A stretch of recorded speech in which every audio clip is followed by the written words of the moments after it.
and welcome to Mining Review Africa, and today we are at the AfriSam Budget Breakdown Breakfast 2026, and I'm speaking to somebody who's a regular contributor to Mining Review Africa at least once a year, Dr. Azar Jammine, Director and Chief Economist of Econometrix.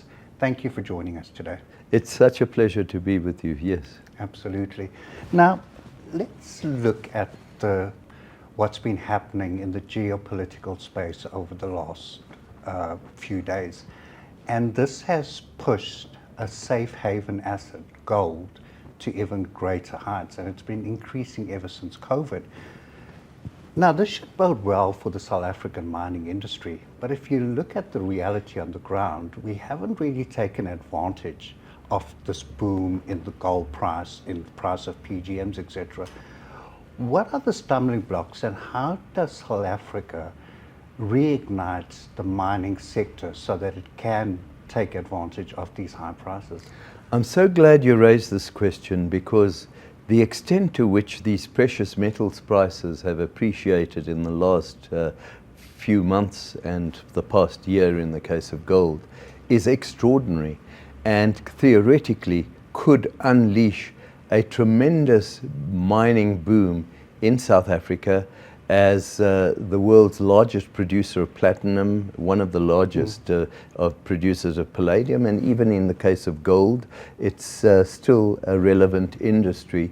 This could transform the economic outlook of the South African economy totally and move the economy out of its decade and a half long low growth scenario and start creating jobs and resulting in an absolutely thriving environment.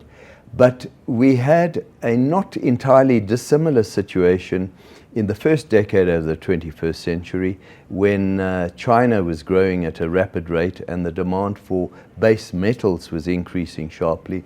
And it largely bypassed South Africa. Yes, the economy did reasonably well at the time, but many felt that it could have done a lot better. What we have seen since 2006, in the last 20 years, has been a 90% fall-off, 90 fall-off in the level of minerals exploration. And a lot of that has had to do with the fact that there have been electricity shortages, water shortages.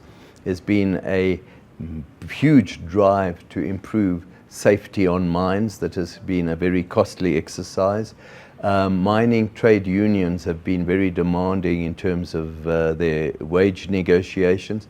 But over and above that, you've had government mining economic policy that has been absolutely stifling and prevented and worked against businesses wanting to apply for mining licenses and exploring and establishing new mining ventures in the country. And that has not completely disappeared. There have been problems with the cadastral system, the problems with applications for mining licenses, and a generally very stifling environment, which has dissuaded investors, both local and international, from wanting to commit to South Africa. Absolutely. Now, Doctor, you mentioned infrastructure problems. Well, we may be past Eskom's issues, but there's still water, logistics, etc. Now, in this year's budget, the government allocated over 1 trillion rands to infrastructure development. But when you look at it on an everyday basis, it doesn't seem like much progress has been made in that regard. So what do we need to do to get this right? You're absolutely correct that the government has kept emphasizing massive infrastructural investment as a driver of the economy. We've also had the president calling annually an investment conference and boasting year after year that there have been trillions of rands worth of commitments to new investments. And yet when we've actually looked at the data, the ratio of fixed capital formation as a percentage of GDP, it has fallen from 24% in 2008 to 19% in 2014 to around 14%, 15% of GDP at present. The average for other emerging markets is of the order of 25 to 30%. So South Africa is investing no more than half of what other emerging markets are doing into its future capacity to produce the goods and services that it needs. What are the causes of this? One very important one has been a proliferation of crime and corruption, which was initiated by the previous South African regime under President Zuma, that embarked upon this program of state capture, emaciating institutions that could control criminal activity.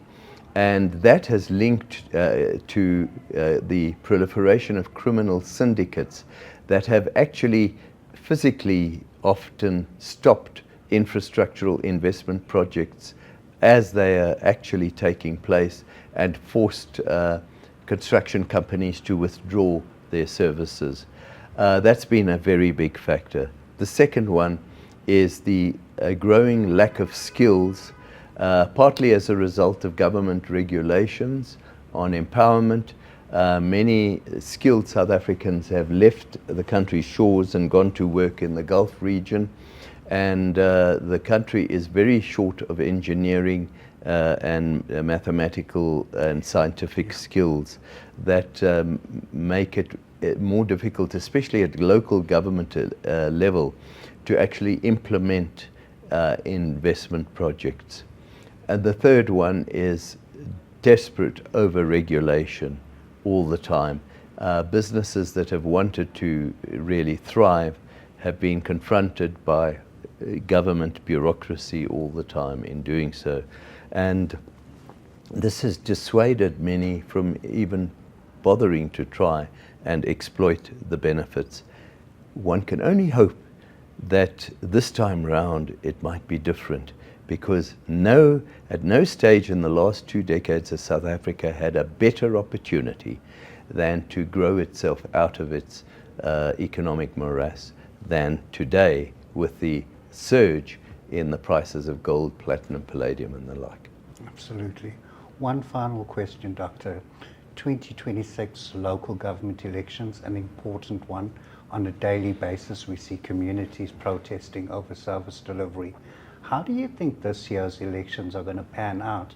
And what does this mean for the South African economy going forward? I think that there will be a lot of apprehension and volatility in the socio-political sphere in the run-up to the local government elections.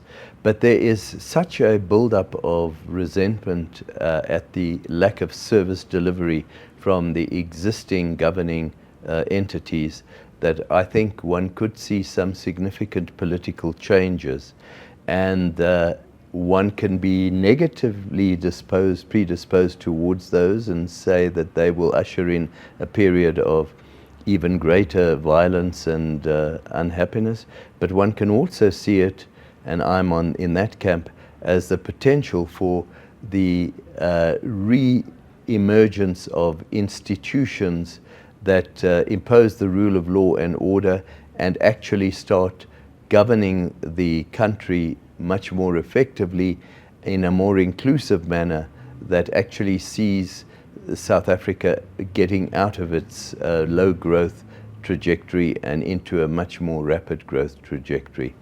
And one can see the formation of local governments that are more determined to clamp down on crime and corruption, and more determined to improve their skills bases than has been the case before.